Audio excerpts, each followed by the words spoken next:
Hello and welcome back to another Wrestling and to another edition of Rampage Out of 10. And yeah, it's a pretty big episode of Rampage this week. We've got an AEW International title match, and we've also got Bryan Danielson taking on Daniel Garcia in the Continental Classic Blue League. So yeah, there's a lot going on the show.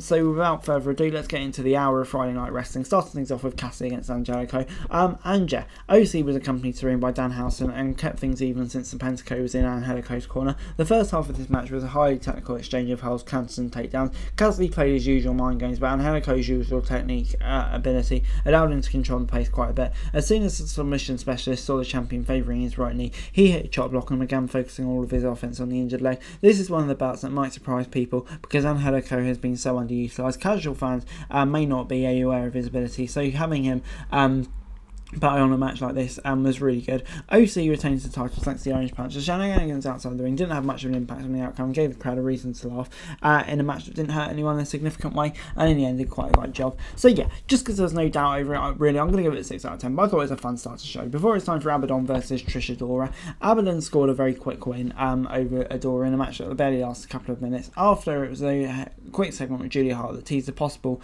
feud and or alliance, so that would be very interesting.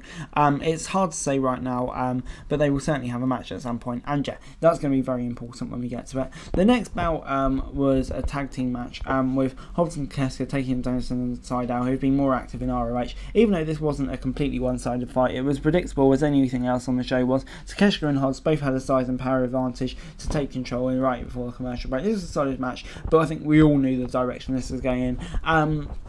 So yeah, I'll give it a 6 out of 10. Just nothing more to add to it really, just a predictable outcome, but of course the right outcome. Before it's time for Daniel Garcia versus Bryan Danielson, and yeah, these two had 3 single bouts prior to the show. Danielson won their first encounter in the 2 out of 3 falls match. Garcia won the second bout, so he was looking to even the score here and make it 2-2. As expected, the two highly skilled technicians employed several holds during the first few minutes, but once they started using the strikes, both men unloaded on each other. The American Dragon still had an eye patch, but it didn't feel like Garcia was making an effort to target the industry. It almost felt like he was avoiding it to prove he didn't need to exploit Danielson in the first place.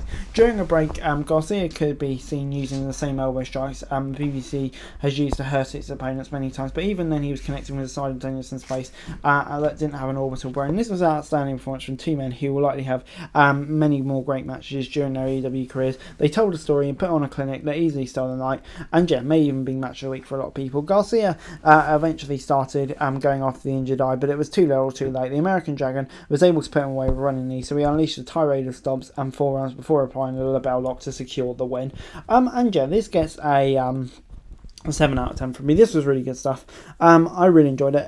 Yeah, I think Danielson win was the right decision, but Garcia proved himself as a credible threat to someone of the calibre of Danielson in a fantastic match. Maybe I would have targeted the eye of Danielson a bit more. That would have made sense, but I can understand the reasons for not doing it. But overall, Rampage this week gets a 7 out of 10 from me. I thought, yeah, for what you usually get on Rampage, which is mainly just filler, there was a bit more to it on this week's show. Cassidy was in a really good match to sit things off, and then of course probably the match of the week so far between Danielson and Garcia in the Continental Classic was really, really strong as well.